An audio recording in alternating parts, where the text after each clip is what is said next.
And live, finally back after a week off. Check the sound real quick. Make sure we're good. We're good. UFC Vegas 24. I just want to start off by saying I did absolutely fucking horrible on vacation when I made my picks. I think, let's go back really quick 1 week and see, because I picked Holland again, man. I pick Holland every time until he gets his grappling down. I don't know if I'm gonna pick him against a grappler again, but that's my guy, man. I had to pick him for the Brunson fight and for the Vittori fight. Let's see. We went 0-1, 0-2, 0-3, 1-3, 1-4, 2-4, 3-4, 3-5, 3-6, 3-7, 3-8, 4-8, and 5-8. We went 5-8 on the last card. Not good, but I had a little bit more time this time. I sat down. I was able to look at these guys, at least on the main card, a little bit more in depth for right now, and then I will look at the rest of the card more in depth a little bit later. Main card's supposed to kick off as of right now. It's going to change before Saturday most likely, but right now it's going to start off Ricardo Ramos versus Bill Algeo. I feel like his name's Aljo, but it's kind of hard because Aljamain Sterling, Aljo, whatever. Ricardo Ramos is 5'9" with a 72-inch reach. He'll be fighting Aljo, who is 6 foot tall with a 73.5-inch reach. Ramos is a black belt in Jiu-Jitsu, 14-3 in his career in MMA, has been finished in all 3 of his losses, 2 knockouts, 1 submission. He's 5-2 in the UFC, 10 finishes, 7 submissions, 3 knockouts. He's never fought at a height disadvantage so far in his entire UFC career. So every fight he's had in the UFC was a guy 5'9" or under. It's his first time going against a guy that's 6 feet tall.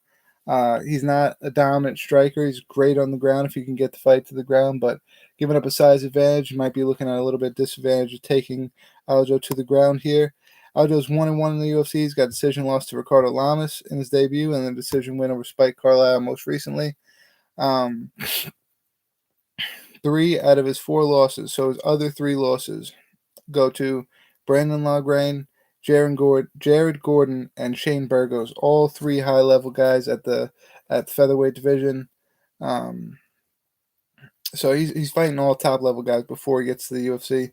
Gets in the UFC, they immediately give him Ricardo Lamas, and then back up with Spike Carlyle. 2 crazy fights to give a guy just getting into the UFC, but he handled it good. And he's coming in at a minus 105 underdog. I think there you can make a little bit of money there. Like I said, Ramos has been a very, very long time since he's fought somebody at a where he's been at a height disadvantage, and Aljo is a very good striker. He struck great with Spike Carlyle, and then was able to stay in there for a decision loss. So I'm going to go Bill Aljo there. Louis taking on Alexander Munoz. Another great fight. Another big height disadvantage for this time Munoz. Munoz is 5'9". Pena's coming in at 6'3" with a 76-inch reach, so he's got a fucking 6-inch height advantage over Alexander Munoz. Pena's 8-3, never been knocked out in his career, only been submitted once, and that was his last fight to Conor Worthy. He's 4-2 in the UFC, 6 out of 8 of his wins via finish, 4 submissions, 2 knockouts. Now, Luis Pena is a great striker. He's a very diverse striker, so it's hard to see that he only got 2 knockouts, 4 submissions. But he's also got, if you look at his resume, great submissions over high-level competition. Alexander Munoz, a lot less proven. He's 6-1, so 7 pro fights versus 11 pro fights. He's only fought 1 time in the UFC. That was a loss by decision to Nasrat Haqparast. So I think that's a little bit of a too fast of a push for a guy making his UFC debut. Nasrat Haqparast is no joke. And then, this guy's 5'9". 3 out of 6 of his wins via TKO submission, 2 knockouts, 1 submission, rest are decisions. And then, like I said, he had that 1 loss by decision in his UFC prior to coming to the UFC completely undefeated. I think Lewis Penny is going to be able to outstrike him standing. Then when they get to the ground, I think if they get to the ground, Lewis Penny will be able to submit him there too. So Lewis Penny pretty easily for me. Abdul, Razak, Al Hassan versus Jacob Malcoon. Al Hassan is 10-3, all 10 of his wins by knockout. He only has one knockout loss in his career. That was to Chaos Williams in his last fight. He's on a 2-fight losing streak at the moment, losing to Chaos Williams. And then Monir Lazez. Before that, he was on a 2-year layoff. So 10-1 going into a 2-year layoff, coming back from the layoff, 2 straight losses. Kind of feels like he's in a must-win situation right here. He's 4-3 in the UFC. His other loss is a split decision loss to Amari Akhmedov in 2017. So, that would be up a weight class. Amari Akhmedov, of course, that weight class at one time. We've seen him fight at middleweight. We've seen him fight, I think, at light heavyweight at one point. So a lot bigger of a guy than Al Hassan. Hassan has 2 knockout wins over Sabah Hamasi, and then knockout win over Nico Price and Charlie Ward. So he's been able to put away some great strikers, people with great chin, Charlie Ward, Nico Price. And he's going against Jacob Malcoon, who's 4-1, 0-1 in the UFC. He lost his debut to Phil Hawes in October of 2020. Not much more you can say for Malcoon. They're about the same size. I think he's given up a decent striking advantage that Hassan will hold. And I think that's what's going to get him to either a decision win or a knockout win over Jacob Malcoon. Andrei Arlovski, Chase Sherman. Again, this is another one where the odds, I think, paint a different picture than what's going to happen. Sherman comes into the fight, plus 145. He is 11 years younger than Andrei Arlovski, who's 42 coming into this fight. Arlovski is 30, 20, and 2, so 52 pro fights. Going against Chase Sherman, 15 and 6, so 21 pro fights. Arlovski has 17 wins by knockout, 3 submissions. And then he has 13 out of his 20 losses via finish, 11 knockout losses, 2 submission losses. He's 2-1 since from 2020 to now. He beat Felipe Lenz and Tanner Boser by decision, and then lost via submission to Tom Aspinall in his last fight. Chase Sherman is 1-1 in bare knuckle. So he fought 3 fights bare knuckle after I think he fought in island fights for a while, fought a couple bare knuckle fights, then got his UFC debut. So he's on a 4-fight winning streak right now. That UFC debut is against Isaac Villanueva. And then he also has knockout over Frank Tate, Jeremy May, and Rashawn Jackson. He also knocked out Villanueva. So he's on a 4-fight winning streak. He is knocked out all 4 of those fights, or he's knocked out all 4 of his opponents in those fights. He's going against Arlovski, who's had a kind of a suspect chin, man. He's done great in his last 3 fights. Even against Aspinall, he was doing pretty good. But that chin is just not there. We've seen him get rocked in the Boser fight. We've seen him get rocked in the Aspinall fight. Going against Chase Sherman, he's going to get hit a bunch. And I think that's where Chase Sherman takes the victory there. I'm going to go another underdog in Chase Sherman. Jeremy Stephens, Dakar close. Some people saying Jeremy Stephens kind of on the cusp, fighting for his job here. Even money, minus 120 for Stephens, minus 110 for Close. Close is 11-2-1, 7-1 by decision. Whereas Stephens is 28-18-1, and he's winless in his last 5 fights. His last win was the knockout over Josh Emmett in 2018. Some people might say that that's a little bit of karma because he gave those 2 unnecessary elbows after possibly punching Emmett in the back of the head to knock him out. Then he gave him 2 unnecessary elbows. So some might say that's a little bit of karma for him. 12 out of 18 of his losses are via decision. That's where the 7-1 for Close by decision comes into play. Close, obviously really good at winning decision fights, with 7 out of 11 of his wins by decision. 12 out of 18 of Stephens' losses by decision. It's kind of easy to see why we wrote that down there. Stephens 19 wins by knockout out of 28 wins. He's got wins over Gilbert Melendez, Henan Burrell, RDA, but he's never beat, especially as of late, man. He's never beat like high level think the highest level he beat was Josh Emmett. What happened to Josh Emmett after that? Josh Emmett never really, everybody thought he was going to be this really big star. He had great kickboxing, but then he never kind of really amounted to be that great, So when you look at it, I mean, those probably were the best wins of Jeremy Stephens' career. Gilbert Melendez, Renan Barão, and RDA. And only one of those guys held a UFC title very briefly. Renan Barão held the title. The card close, 7-1 by decision. Only been knocked out once in his career. That was Beneil Dariush, which was his last fight in March of 2020. So it's been over a year since his last fight. He's 5-2 in the UFC. He's got wins over Christos Giagos, Bobby Green, and Mark DeCasey. I want to say Jeremy Stephens in this fight needs a win. Absolutely needs a win. Needs a knockout. And Close only been knocked out once in his career. Now, what does that mean for Close? Close could be a little gun shy. He could say, okay, first knockout, he could try to be a little bit more tentative and hesitant to throw his hands, and that could open up a lot of shots for Jeremy Stephens. Close a little bit younger. I was kind of on the fence about this. I feel like some of these fights when I'm talking them out, I'm kind of like reading, and I'm talking them out, and I'm trying to hear myself, and I kind of make a decision on the spot. This was one of the ones I was hoping I was going to make a decision on the spot. But it's hard, man. I guess I'll just go with my gut, and I'll go Jeremy Stephens just because he's an entertaining fighter. He's got knockout power, and you would hate for his UFC career to end like the way that it has, And of course, he'll be getting clowned on Twitter and Facebook and all sorts of shit because I don't know how many wins he won, how many times he won after the Conor McGregor line. I would be curious to see what, I got to look back to see. I don't remember off the top of my head what the date was where he got where Conor McGregor said, "Who the fuck is that guy?" And then I think it was either right before the Emmett fight. He was either getting ready to fight Emmett or it was the fight right after that. And if it's the fight right after that, he hasn't won since, man. So hopefully he gets a win, breaks that curse. I'm going to go Jeremy Stephens. Robert Whittaker versus Kelvin Gastelum, I think, is a really close fight. People got plus 220 for Kelvin Gastelum. I think, any fight that Kelvin Gastelum is in, he's got a puncher's chance, man. He's got a great left hook.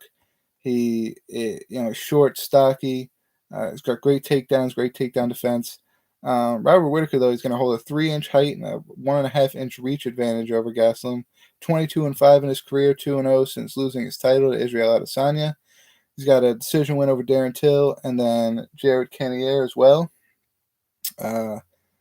Adesanya is also his only loss at middleweight. His other 2 losses in his career, which is Stephen Thompson and Court McGee, both at welterweight. He was undefeated at middleweight until losing to Adesanya, and then, of course, 2 wins after Adesanya. Gastelum is 16-6-1, 1-2 since losing to Adesanya for the vacant title in 2019. He lost the decision to Darren Till and then was submitted by Jack Hermanson. And then his most recent fight, he won a decision over Ian Heinisch. He's never been knocked out in his career. Robert Whittaker, he's got great hands, great takedown defense. But Robert Whittaker also has won a lot of decisions in his career, especially as of late. Darren Till, Jared Cannonier, very high-class fighters that he's won decisions over. Darren Till even, who won a decision over Kelvin Gastelum. So, it kind of sucks because Marvin Vettori won that decision where he kind of just laid and prayed the entire time over Kevin Holland, and he got on the mic afterwards and he said, I deserve a title shot. And it's kind of like, you want to tell him, nah, man, you got that fight, and then you got the Robert Whittaker fight. That was coming up, and people wanted to see, whoever wins the most impressively should have got the title fight. And of course, Marvin Vettori, not that impressive. The lay and pray style fighting, nobody really likes. But now you're going to go get Robert Whittaker and Kelvin Gastelum, and I can almost guarantee it's going to go to a decision. Kelvin Gastelum's got a rock-solid chin, great takedown defense, so if he wants to keep it standing, I think he's got a good chance of keeping it there.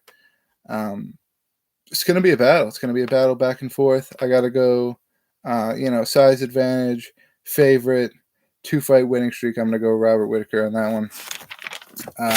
And the rest of the card actually plays out pretty well. You know, they got a pay-per-view coming up the following week, so it'll take most of the star power into April 24th. But Tracy Cortez is going to be taking on Justine Kish, Alexander Romanov taking on Juan Espinoza, Jessica Penne versus Lupia Godinez, Gerald Mearshart versus Bartosz Fabianski, Zara Ferrin dos Santos versus Josan Nunez, Tony Grayley versus Anthony Bierchak, and then Austin Hubbard lost his opponent, was supposed to be Natan Levy, and lost him, I think, a couple days ago, replaced by Dakota Bush, more than likely making his UFC debut, and probably going to be a pretty easy win for Austin Hubbard. You know, you take the win. It's not going to do anything for you in division, but you trained all this time. You know, you're probably on weight. You take that fight and you win the fight and you move on. A lot of risk in taking the fight. A bunch of risk, because if he loses that fight, you know, Austin Hubbard goes way down. But if he wins the fight, nothing really happens. He just gets another win on his books and he continues his win streak. Let's see, what is the week? The week after is the Usman Masvidal in Jacksonville, full crowd, UFC 261. Main card looks like it's going to be Anthony Smith, Jimmy Crute, Uriah Hall versus Chris Weidman, Valentina Shevchenko defending her title against Jessica Andrade, Wale Zhang taking on Rose Namajunas for the women's strawweight title, and of course Kamaru Usman versus George Masvidal 2, where Usman was defending his title. See, decapitation, Greg, I don't agree with that, because, you know, Kelvin Gastelum never been knocked out in his career. His entire career, Gastelum has not been knocked out. He's fought brilliant strikers, Darren Till, Israel Adesanya. Nobody could finish Gastelum. I don't see why a guy riding a 2-fight winning streak, both by decision, is going to be able to finish him. You know, I think it's going to be a war. I think, I picked Robert Whittaker. I think he's going to win. But decapitation, I don't think so, man. I think it's going to be a great fight. And, a way better fight way more competitive than Marvin Vettori, Kevin Holland. Let's just put it that way.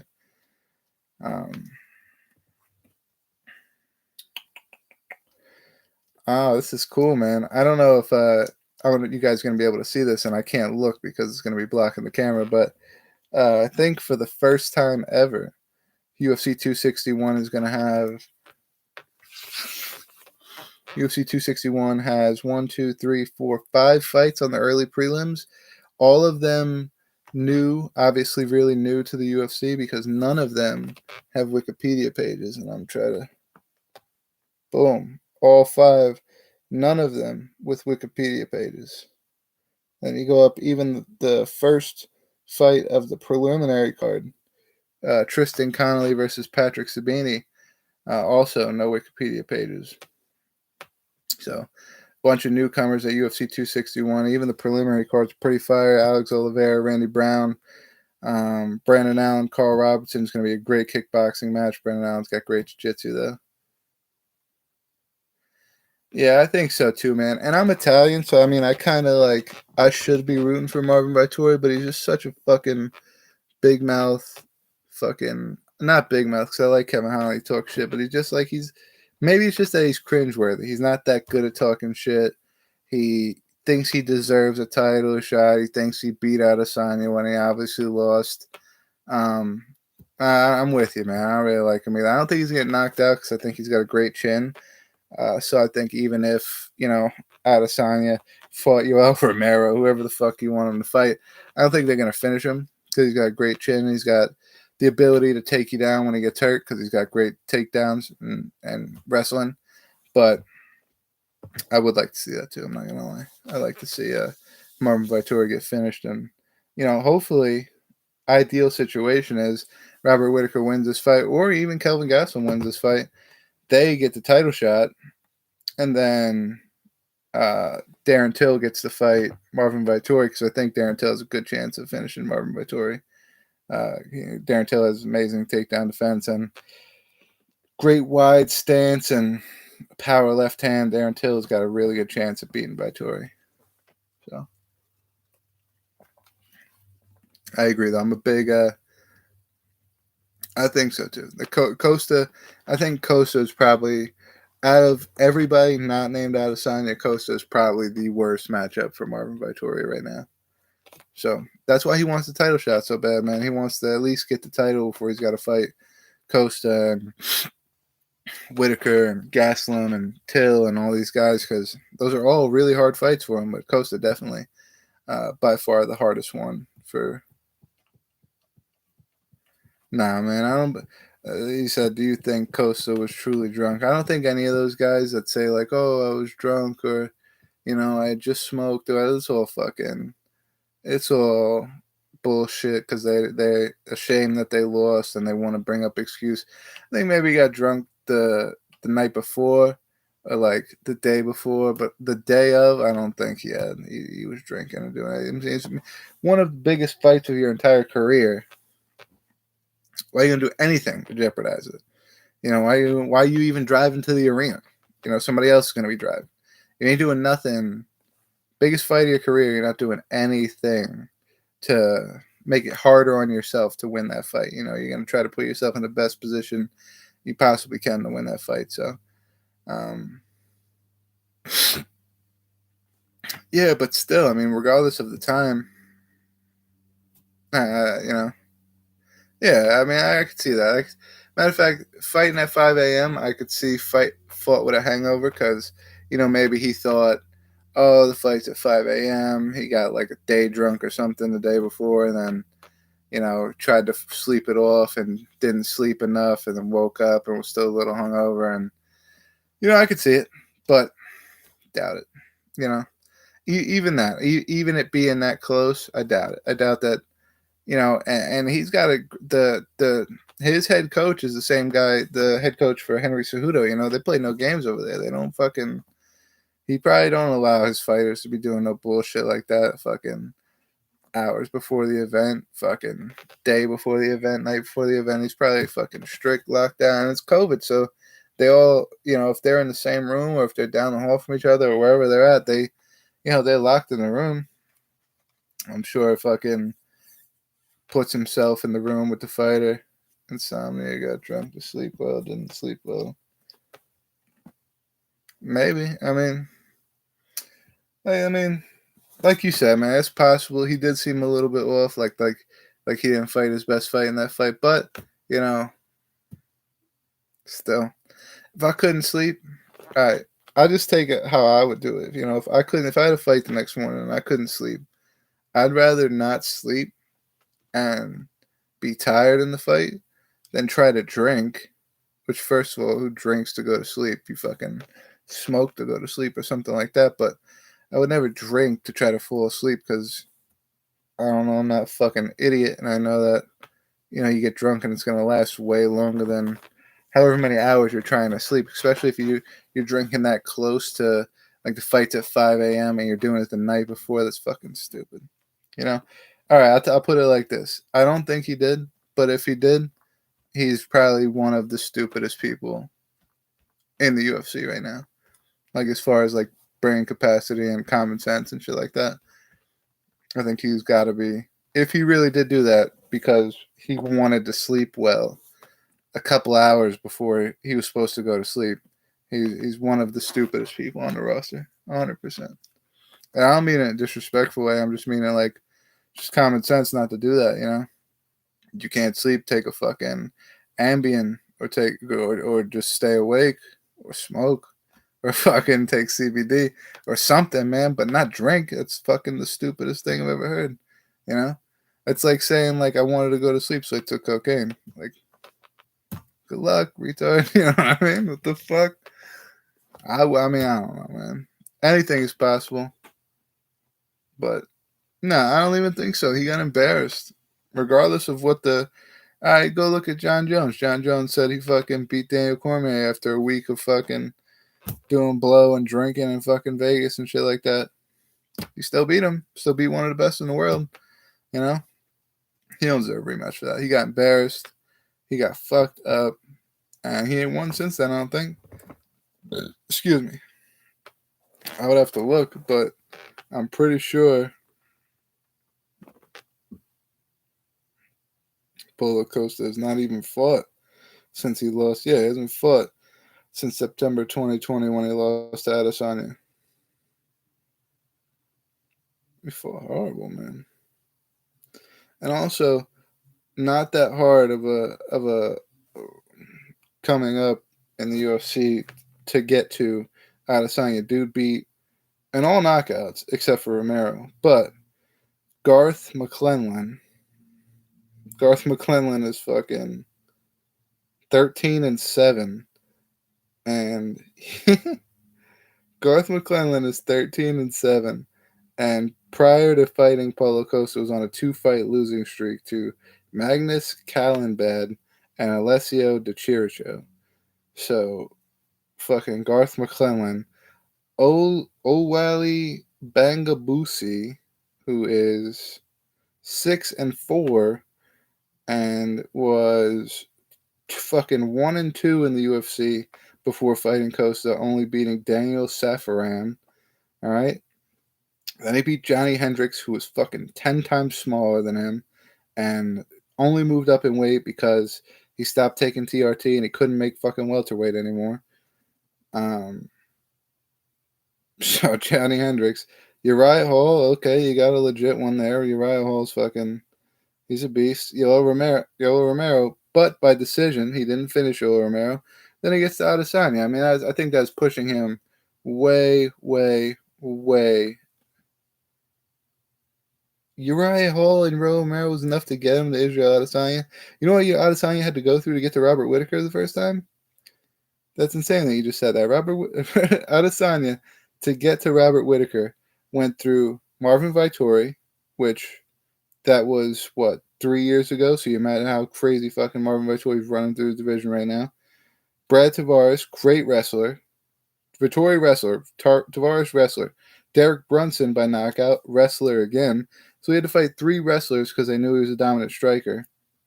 Then he beats Anderson Silva, one of the best in the world. Then he beats Kelvin Gastelum, who at the time was a number 1 contender because he just had beat, or no, he was actually the champion, wasn't he? No. He beat Michael Bisping right after he lost the belt. Beat Michael Bisping right after he lost the belt by knockout, and then he beat Jacare. So he's definitely 100% the number 1 contender. Beat him. Then he beats Robert Whittaker. Then he beats Joe Romero. Then he beats Paulo Costa, and it's not even close. Uriah Hall and Romero is not enough, especially when you look at the fact that going into the fight, Romero, when he went into the Costa fight, Romero had 1 win since 20. He lost to Whittaker, beat Rockhold, lost to Whittaker, then lost to Costa again. He was on. The only win he had in the whole entire year prior to that was against Luke Rockhold. Come on, you know. I mean, I understand Romero was dominant for a while, you know, with his wins. Chris Weidman, Jacare, Lyoto Machida, Tim Kennedy, Brad Tavares, Derek Brunson. He was dominant for a while. But Gaslin and Brunson?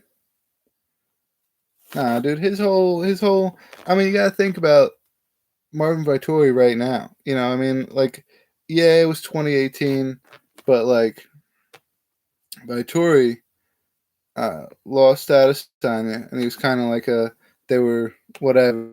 Then he beat Fajea, Andrew Sanchez, Carl Robinson, amazing kickboxer, Jack Manson, and then now Kevin Holland. Jack Manson, top of the division. Kevin Holland, top of the division. Carl Robinson, amazing kickboxer. He was able to submit him. Cesar Fajea, great jiu-jitsu fighter. Was able to win a decision over him. Marvin Vittori is no joke. So I give him. Yeah, I agree with that. I agree Romero didn't deserve to get released, but he's an old guy, man. You start losing like that and you're that old, it's time to quit, you know? And he didn't. He's not quitting. He's going to fight Anthony fucking Johnson in Bellator. But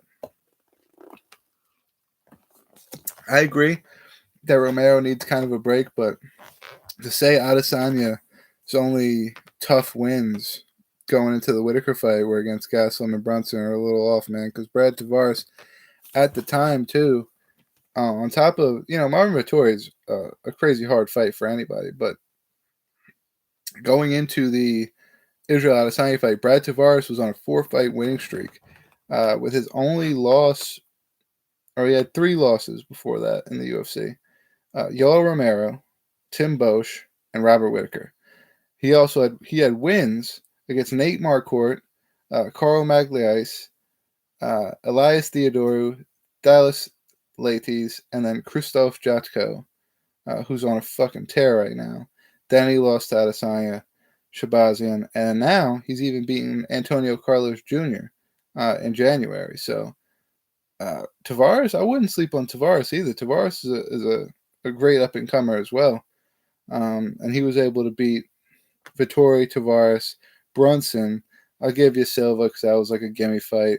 And then Kelvin Gastelum on his way to Whittaker. Paulo Costa did not do near enough to get to where he was. They gave it to him, and then he just didn't deliver. So I don't think he deserves an immediate rematch at all. I think he'll probably have to fight, maybe loser of Whittaker Gastelum or loser of Till Vittori or one of those fights in there. He'll fight somebody to try to get back into contention. But you definitely got to fight again after you lose that Adesanya like that. And you only had 2 good wins leading up to that.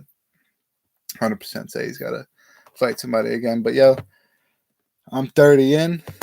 I don't really, this fucking longest one I made in the fucking last couple weeks. I know it's a return. Greg, I love hanging out with you.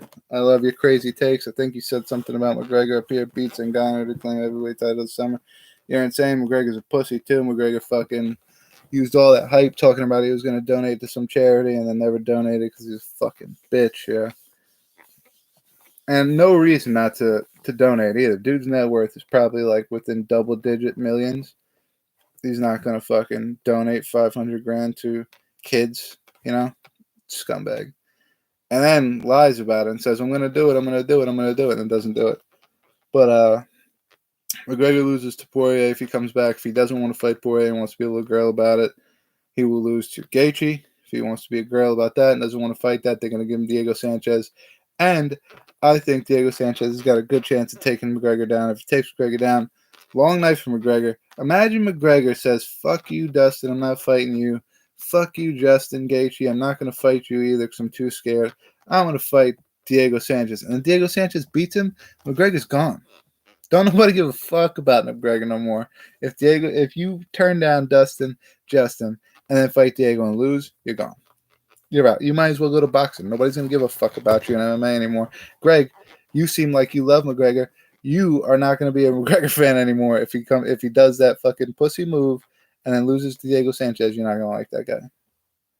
No, I don't think McGregor reclaims the championship. You're fucking crazy. I mean, maybe if fucking for some reason he's sucking Dana off so bad that Dana says, fuck it, you can have the win, you can get Michael Chandler if he beats Oliveira. McGregor fights Oliveira, loss. If McGregor fights Michael Chandler decides to grapple instead of striking with him, lost. Poirier, lost. Gaethje, lost. You know what I'm saying? I would be excited to see him against Nate Diaz because he's got a chance, but I'm a Nate Diaz fan, so I'm going to say he lost that one too. But I don't know. You tell me, Greg, if McGregor says, obviously if he doesn't fight, Poirier, he's a punk. It makes no sense. It was supposed to be Poirier, but Poirier tried to take a money fight, and look what's happening now. It's whatever, man. It's fighting. Conor McGregor's always going to be doing his fucking prima donna bullshit that he's always done, and trying to make headlines, trying to keep himself in the news. You got to win fights to stay in the news in my book, man. That's only, I was a big Melvin Gillard fan for a long time, and he starts losing fights and doing crazy stuff to stay in the news. And, I was a fan, so I was kind of like, oh, fuck that. He's good, yada, yada. He's got knockout power. But, dude ain't won in like 7 years. You know what I'm saying? I had to give it up. Melvin Gillard's shit now. You know what I mean? He can't fight no more. He was good. He got old. And then, his style, everybody caught his style. You take him down, it's over. Let me look that up. So, I can't really back him that much more. Dude hasn't won a fight since fucking 2014. And he knocked out Gervais Calavante. Since then, he's lost to Justin Gaethje by decision, Brandon Gertz by decision, got knocked out by Derek Campos. In a no contest against David Rickles, where he won that fight. He tested positive for a banned substance. Lost to Chidi Nadrukanini. Lost to Muslim Sokolov, Israel Adesanya, Maurice Jackson, Takanori Gomi, and now Terry House Jr. So, I mean, you can't back the guy after that. You suck, man. I can't fucking, I can't say, oh, Melvin Gula is the best, yada, yada. Just sometimes, it is what it is. You just got to call it like you see it. If a guy gets motivated, he one shots Gregor, Gaethje, Chandler, and Oliveira same night, you're bugging. You're bugging, and I'm going to sleep on that note because you're fucking so far bugging. He definitely doesn't knock out Justin Gaethje. No chance. You already see he can't deal with leg kicks. He's definitely not dealing with Justin Gaethje leg kicks. Chandler, give you a shot. If Chandler wants to strike with McGregor, he probably gets knocked out. If he decides to take him down, he's going to ragdoll this fucking idiot. So, there you go. Chandler, maybe. Oliveira, no chance. No chance against Oliveira. No chance Oliveira doesn't grab him, suck him to the ground, and submit him. Zero chance. So, I'll give you maybe one out of those three, but nah. No fight, no chance he does it all in one night either, because dude's got to get paid. So, no chance. But, yeah, that's it, man. I'm logging off. Barbecue pit out. Stay barbecue. Fuck Conor McGregor. You know what it is. Let's see you next week. Love you, Greg.